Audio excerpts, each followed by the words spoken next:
a sort of way forward for creative economy policy in the state. We also did another one subsequently along with, I don't know whether Adam is there in the audience, but if you're there, wave out.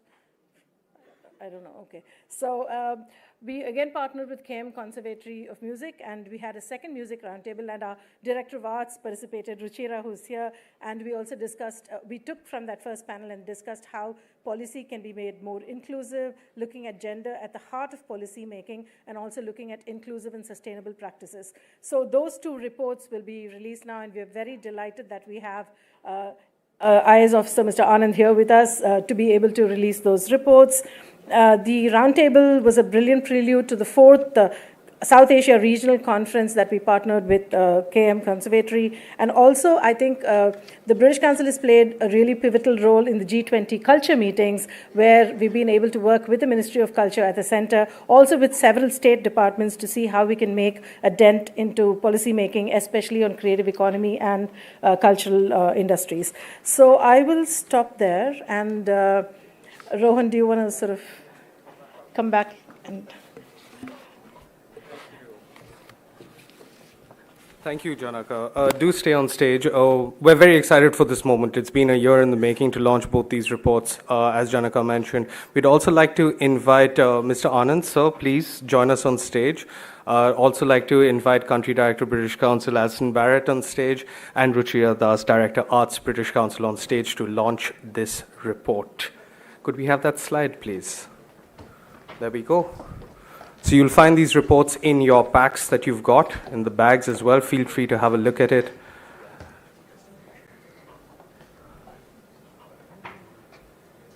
Yes, go ahead.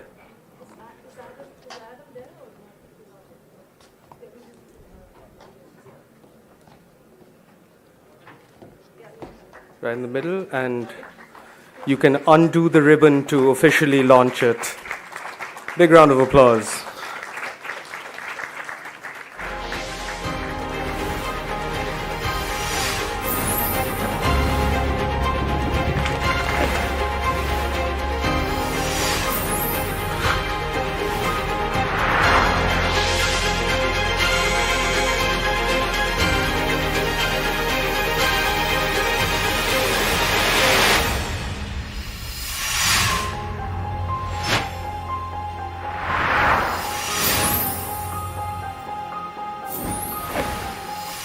Thank you so much. That was delightful.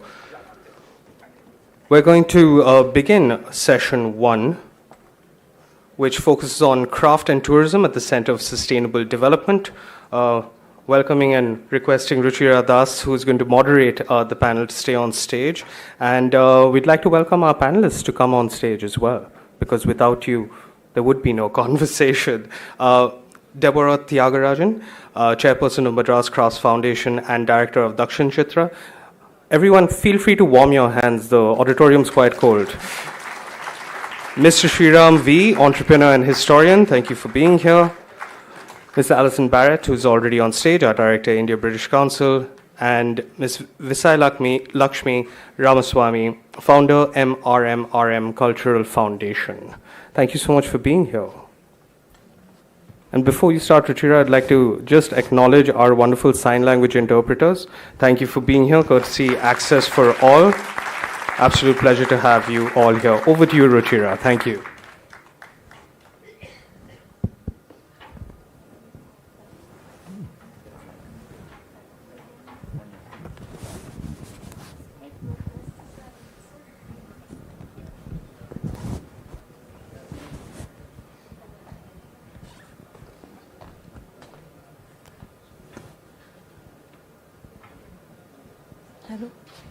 Hello, yes. Good morning, everyone, and I'm so delighted to be here with in this beautiful room with all of you, and at this wonderful occasion. This is going to be a very short panel, so I'm not going to speak too much.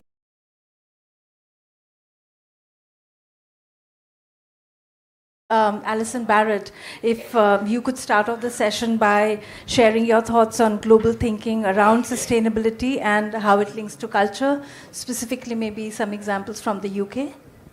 Great, thank you very much, Vanakam. It's a very happy occasion for me to be back here in Chennai, where I lived from 2008 to 2011. So coming to Chennai for me is a little bit like coming home. So thank you very much for joining the session today. I'm really pleased to be here with you all. So as Ruchira and Janika said, I'm the director of the British Council for India, and I'm very fortunate to be in this position because it's an organisation which spans culture, education and language, all three areas that are really critical for addressing the global challenges, its sustainability being one of them.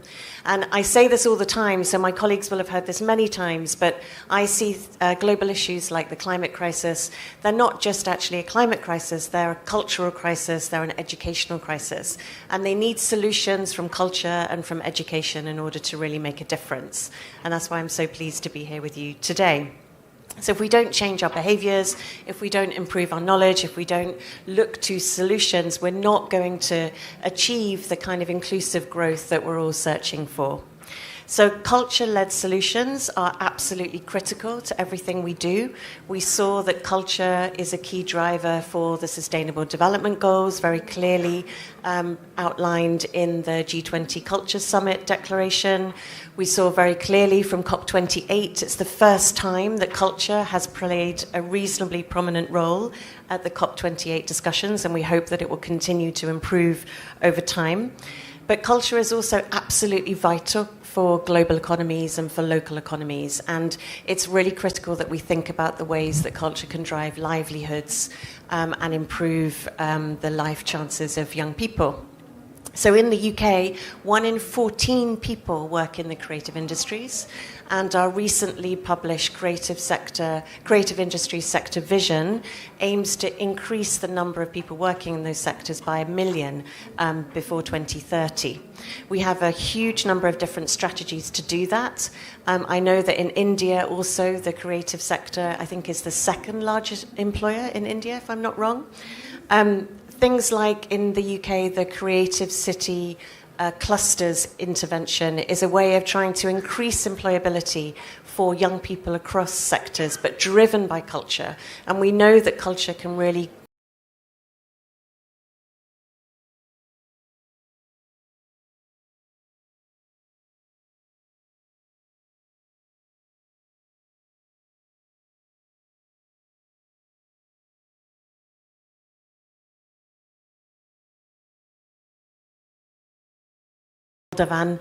Pavilion, and I can see that Tamil Nadu is also doing similar initiatives to really support cities and their development.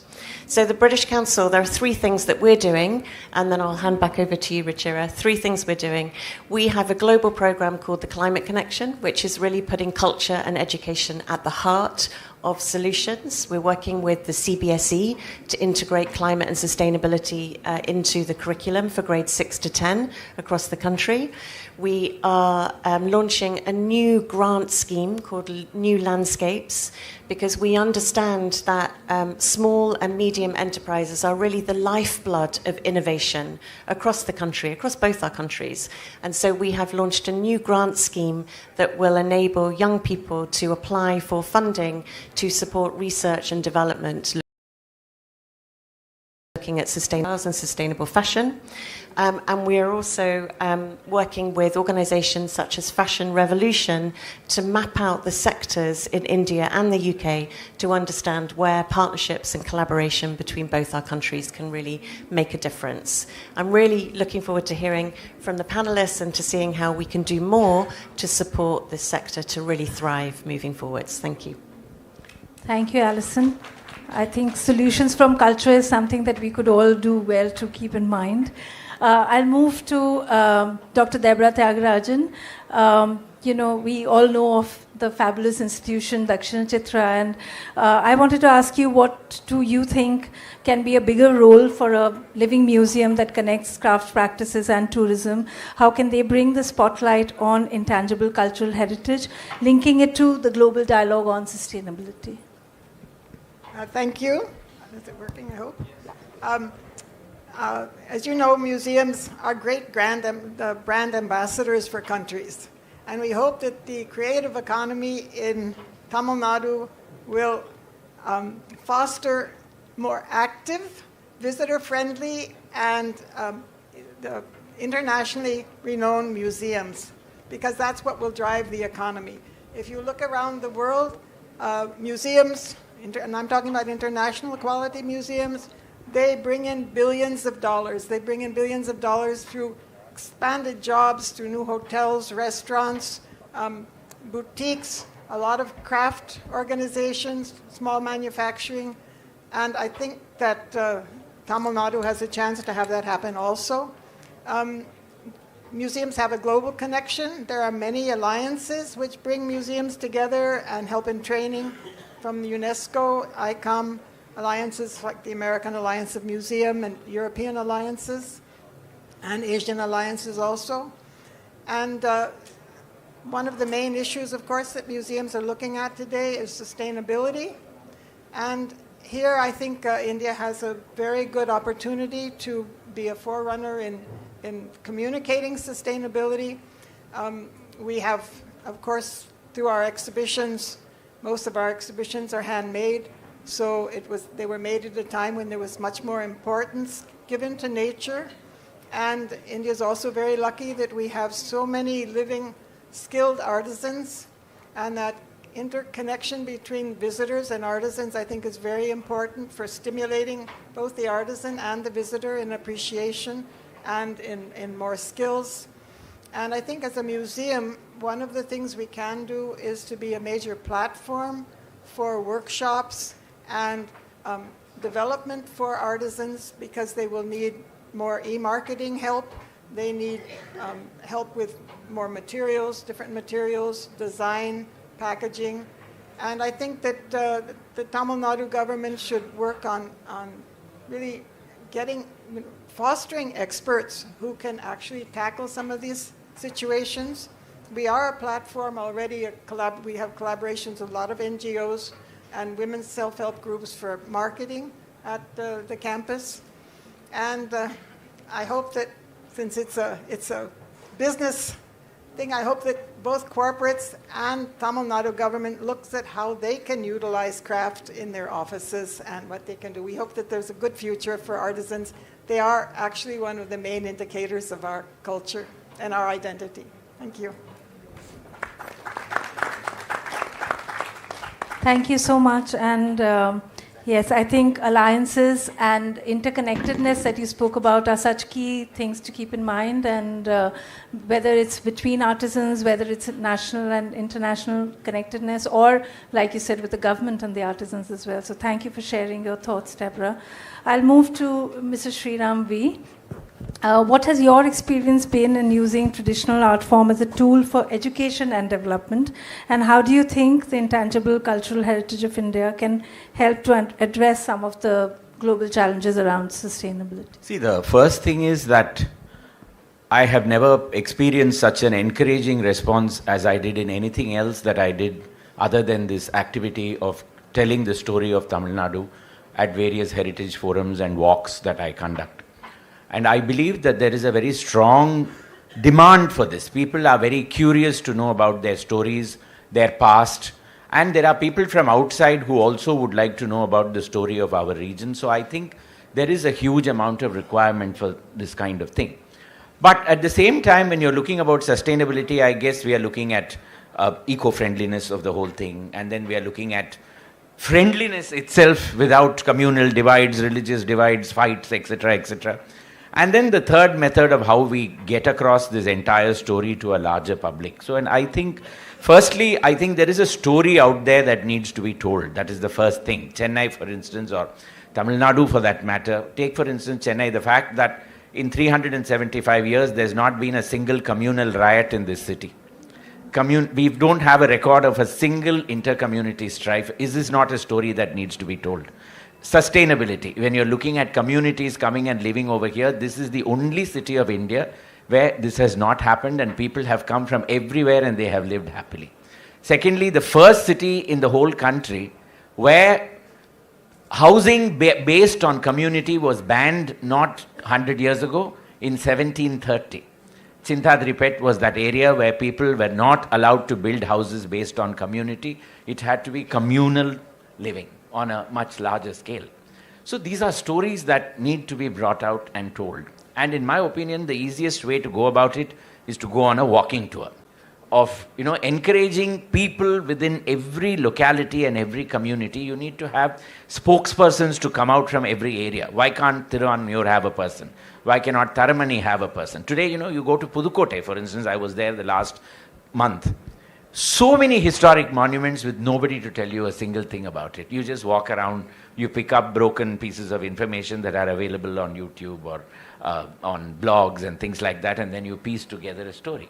So in my view, having spokespersons from individual communities, so that becomes sustainable. You're not having somebody coming in from outside to talk about it. B, that person or that group earns money based upon what they are doing. They become proud about their heritage.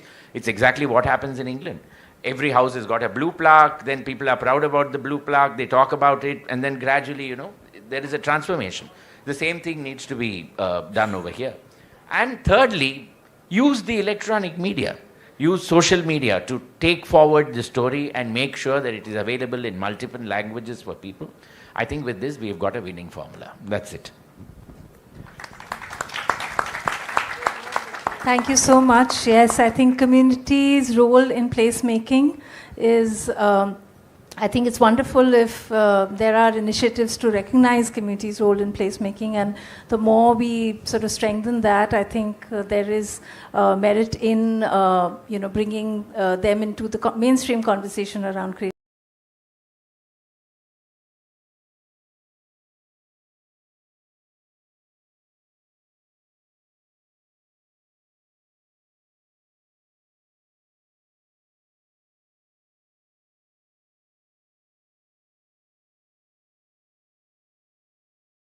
Market forces and the role of design, and in that balance, and what do you see as a role of craft-based enterprises as a route for women empowerment, and also if I can bring in the sustainability point as well, and how would you link all this? I don't know if can you hear me? Yes. Okay. I work with these women. I work with lots of villages and women, mainly to revive languishing crafts crafts that we have already lost. My main interest was in reviving the craft, but as I was working, I realized that unless the craftsperson is sustained and they have a livelihood, the craft is anyhow going to die. So my languishing crafts projects have all become livelihood projects now. I work in several villages, and we do all the things that you have just mentioned. We work with the natural, mainly with the Palmyra basket or the Kottan of Chettinad. I work in that area in Sivaganga district in several villages. When we started, I only, with great difficulty, got 5 people. But now we have about 125 with me. This is our 24th year. They all make a living out of this basket making. They earn as much as the men today in the village. They've gained a lot of respect. They have traveled all over the world. They have traveled all over India with exhibitions. It's given them great exposure and so confidence. They are respected highly now in the villages where earlier they had never stepped out of their houses. We have several communities living in the village, and in the beginning I had a lot of trouble communicating between all of them. But now all of them work together, so that has given us the village has helped us to build a center, so that is, the community has been helped like that. We work with palm leaf, which is a natural fiber, and the palm tree doesn't suffer in any way, it resurrects itself. And everything we use is natural, except of course the dyes. We work with natural dyes also, but we also use commercial dyes. But otherwise everything is handheld machineries or whatever. We have no need for electricity. And the only thing we use is a little bit of firewood for the dye bath. There's hardly any wastage. We don't waste any palm leaf. The bigger products, if there's anything left over, we make smaller ones. We have taught the women to directly market everything themselves today, I mean, to price it, to know exactly how to cost it and all that. We still have to help them with the marketing, that is what we find. And instead of making individual baskets that each woman would have made, we work in groups so that we take large orders, which is the only way we can make it financially viable. And I believe that if something is not financially viable, it's not going to last. So that is also being economically independent has given them great confidence. We help them to get their money.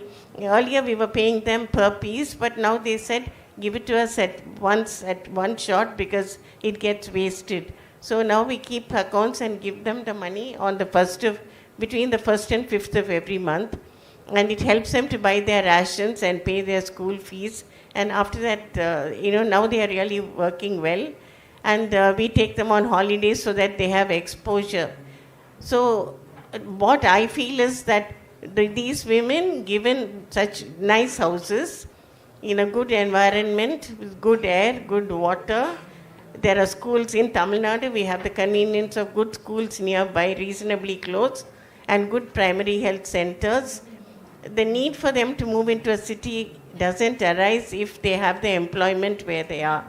And I think with this kind of thing, if we are able to do it and all over the place, it might make the villages much better places to live in. And they don't have to migrate to the to the cities. And marketing is the only thing. We have now completely digitalized our entire operation from design to accounting, and all our women have mobile phones. So even COVID has taught us that. And from wherever we are in Chennai, we are able to control all the villages and send the designs and market it for them and the orders very smoothly. So we have all our older women they've all been with me for this is my 24th year. They've been with us for 24 years. The older women who cannot work so much now have become our trainers.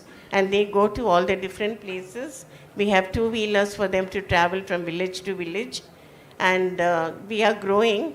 I was very reluctant to grow in the beginning, but now I realize that I have to do it. And we have research, document, and revive is my policy for my foundation, which has started in 2000. And we have researched and documented all the crafts that we have worked with and the Kotan. We have published some of them. Many more are there due for publication. I think I've answered all your questions. If there's anything else. Thank you so much. What an inspiring journey that must have been in the last 24 years. Congratulations, ma'am. And I think that point that you spoke about empowering people in the village and finding a financially viable solution for them is really one of the fabulous ways of dealing with the situation. And I hope there are many people in the room who are thinking of similar projects who can take inspiration from that.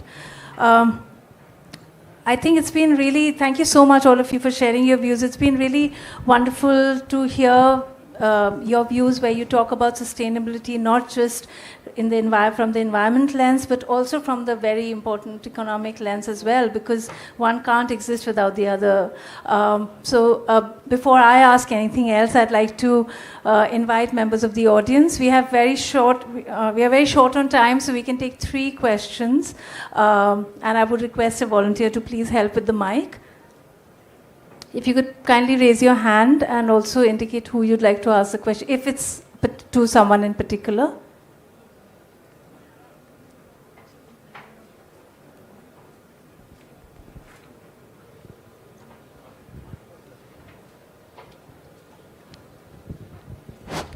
Good morning. I'm Santanam from Dawn Foundation based at Madurai. We have been regularly organizing what's called a heritage walk, as Mr. Sriram was telling, to many historic places in the South India. And we find now a very good response from the local communities. They feel very proud about their history. As Sriram rightly pointed out, many years back they were not aware as to how culturally rich their villages were, how good their roots were. Now we have been able to dig out through historians from the American College and also Mijro College. They are working closely with us. So that's a fantastic thing. And like what ma'am said, Sakshi ma'am said, we are also developing kind of ecotourism. We are promoting self-help groups to manage the historic sites so that they get their livelihoods. They need not go to the city in search of livelihoods. All such wonderful work is being done. Besides this, we are also arranging series of historic talks by the specialists. In fact, tomorrow we are organizing the 122nd lecture series on World Heritage and Culture by Dr. G. Setharaman and Dr. V. Vedachalam at Madurai. It's also online link is also there. So what we want is, we want some kind of support because this is generating very good response. We would like to collaborate with the British Council or any institution so that this can be, streamlined and sustainable. We are doing it in a very systematic way, and the response is also quite good. We would like to have your kind of collaboration so that it becomes more friendly and it reaches through several other social media partners. Thank you.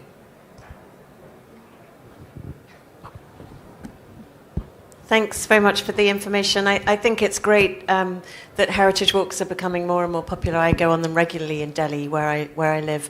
I just wanted to add one point. Bethany Hughes, who's a UK historian, spoke at an event on the creative industries that we held in collaboration with the Nehru Centre in London last year. And she said something I thought that was really, really interesting. It's obvious, but it was interesting. That the talks that she's been doing, the books that she's been writing about Turkey in this instance, and the television programs that she's been making with local historians about aspects of Turkish history are being cited as one of the main contributors to a significant increase in tourism in Turkey. So I think, that's the kind of thing we need to be thinking really broadly. So how can initiatives like we're all talking about today be connected to digital media and to other kind of sustainable economic plans that states or cities might have? So I just wanted to add that. Thanks. Good morning. My name is Deepa. I'm with the British Council. My question is to Dr. Deborah Tyagarajan. You made a point about museums, and I think museums are very important cultural spaces, and where communities come together, families come together. Coming from experience of having visited 2 museums over the Christmas break, I don't think even though we have such a rich cultural heritage in our country, our museums are really doing enough, or they're not accessible spaces. I went to a public museum, I went to a private museum, and dilapidated buildings, lack of access, lack of ramp access, no brails, improper lighting, unusable toilets. So if you're talking about, making our cultural heritage something that is not just for international audience, for our own, our own society, our own communities, I feel something more needs to be done. When as a person in that space, what do you think could be done? If I take Dakshina Chitra and what other people have said, the Dawn Foundation and Sri Ram, I think that people are actually hunting for their roots. We have at Dakshina Chitra, most of our visitors are young people, up till about age 40. From their mid-20s to 40, they come with families. So they're looking for their roots. Now, when I said that there are global connections between museums, there are so many opportunities for people to learn how to run museums. Government museums have to be released from the control of bureaucrats. It's a punishment posting to be head of a museum in Madras and in India. When people don't want you in a line position, they send you to a museum. Museums need expertise. They need passionate people who are passionate about culture. If you release them from the restrictions of government, you will find that they grow beautifully. Now, we are a private museum. We're on government land, and government has let us grow as we need to grow. We've grown organically, and we've been supported primarily by corporates.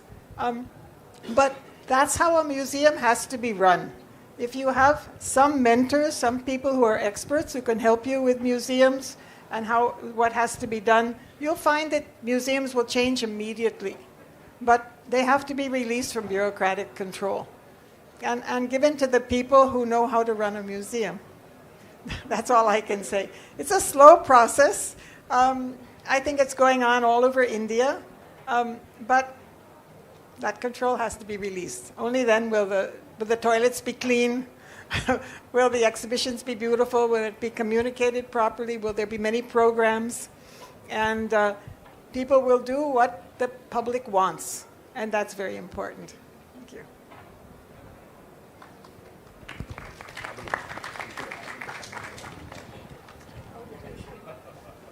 Is there any other question before that? Just to add to that, but I think there has been a recognition of museums as important spaces, and there are a lot of government initiatives to not just bring in new energy, but also to collaborate with agencies outside to try and... I'd just like to add that everything need not become a museum also. So, there is this tendency now increasingly that every old building is designated as a museum. Now, that creates a huge pressure when the original museums themselves are not sustainable. What are we going to have with so many other museums? The question is, can they just be living buildings with regular work going on, at the same time having some kind of an electronic guided tour so that people come? It happens all over the world. You've got buildings that are part of regular government functioning, which still encourage visitors to come in, and then they are taken around a tour of a certain set of places, and then they are brought out and left. So if a building remains in use, then it is prone to better toilets, better corridors. The moment it becomes for someone else, then I think it loses the emphasis on keeping everything clean or making everything welcome. So I would encourage buildings to remain in use with government departments, and at the same time encourage visitors to come over a designated area and go back. It's like Visitors' Day in stately homes and things like that, so that kind of thing. Yeah, I think that's a great initiative, and I hope that does... get started soon. I think we had one question, sorry. Hello. Welcome, sir. My name is Lalit Kumar, and I am from the CS background, diploma student, sir. I have a small question for you, sir. On your research on historic things in South India and mostly India, what are the main challenges you face, sir? You mean in terms of presenting it or in terms of information? In terms of researching. Actually, நம்ம கோயிலுக்கு போனாலே automatic அந்த நிறைய olden திங்ஸ்லாம் find பண்ண முடியாது. நாமளே parents அப்புறம் நிறைய மக்கள் என்ன அப்புறம் அடிப்பாங்க. பட் நான் இந்த கேள்விக்கு எனக்கு தெரிஞ்ச அளவுக்கு சொல்லிடுறேன். ஃபர்ஸ்ட் ஆஃப் ஆல், கதைக்கும் ஃபேக்ட்டுக்கும் இந்தியாவில் ஒரு டிஃப்ரென்சியேஷனே கிடையாது. ஸோ இதை ஷிஃப்ட் பண்ணுறதுலேயே நமக்கு டைம் ஆகிடும். ஏன்டா இந்த கோவில் 10வது நூற்றாண்டு தானே கட்டப்பட்டது? இல்லை சார், பிரம்மா தான் முதல்ல கட்டினார். ஸோ அதுலேருந்து இந்த சண்டை ஆரம்பிக்கும். ஸோ கிடையாதுப்பா, அது 10வது நூற்றாண்டில் ராஜராஜ சோழன் டைமில் தான் இது வந்தது, இல்லை அதுக்கு முன்னாடி வந்தது அப்படின்னு சொன்னால், இல்லை சார், பிரம்மா தான் இங்கே வந்தார். ஸோ அதுலேருந்து இந்த ஃபேக்ட் வர்சஸ் ஃபிக்ஷன் டிவைட் பண்ணுறது is a very big challenge in Tamil Nadu. And in India it's even worse. Rest of India it's even worse. இங்கே I would say it is to a certain extent. That is one. Secondly, இருக்கிற information இப்படி பொத்தி வச்சுப்பாங்க, வெளியில் கொடுக்கவே மாட்டாங்க. Sir, உங்கள்கிட்ட ஒரு புக்கு இருக்காமே, அதை ஒரு தடவை பார்க்கலாம். நான் செத்து போனாலும் சரி, என் கூட தகனம் பண்ணுங்க அந்த புக்கை, ஆனால் அவங்களுக்கு கொடுத்துடாதீங்க. This is the next, this whole problem of not wanting to share fundamental information, primary information. How does that affect anybody? Primary information I will not share. So then interpretation is the next thing. That nobody is willing to do. This lack of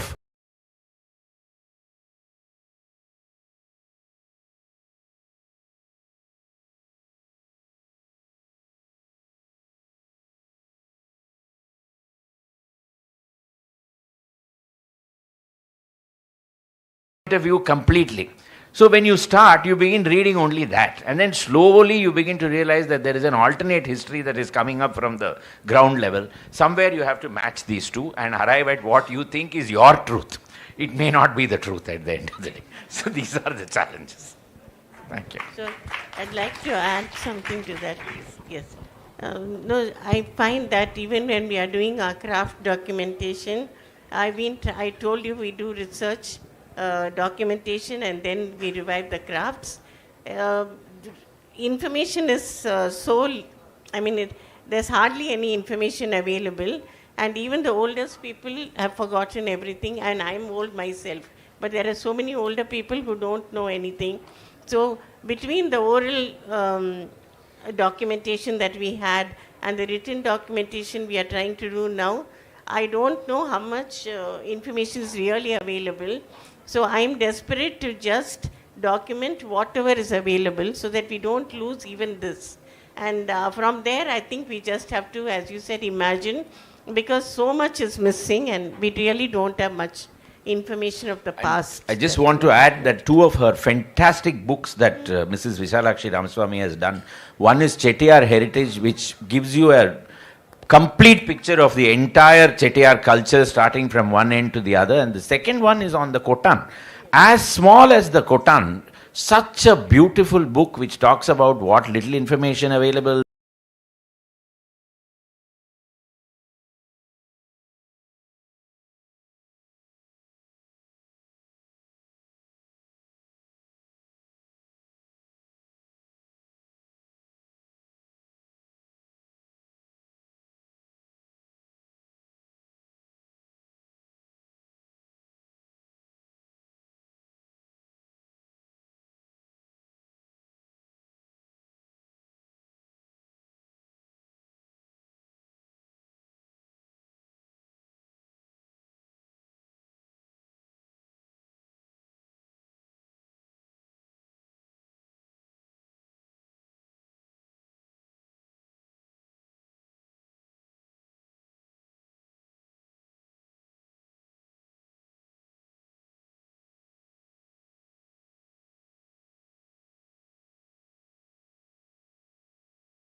So it doesn't all become Bollywood.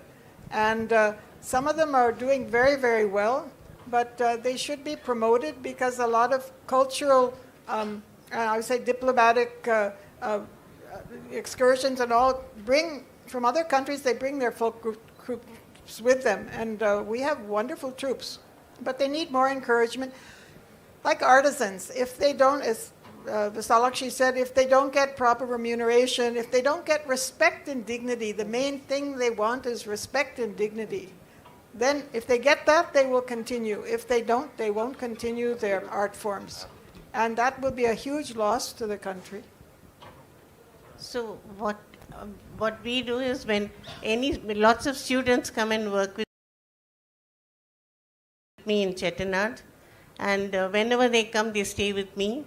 So they do their own thing, and then they also help us with whatever we are doing. That's one thing. And the other thing is to do with what Debbie said.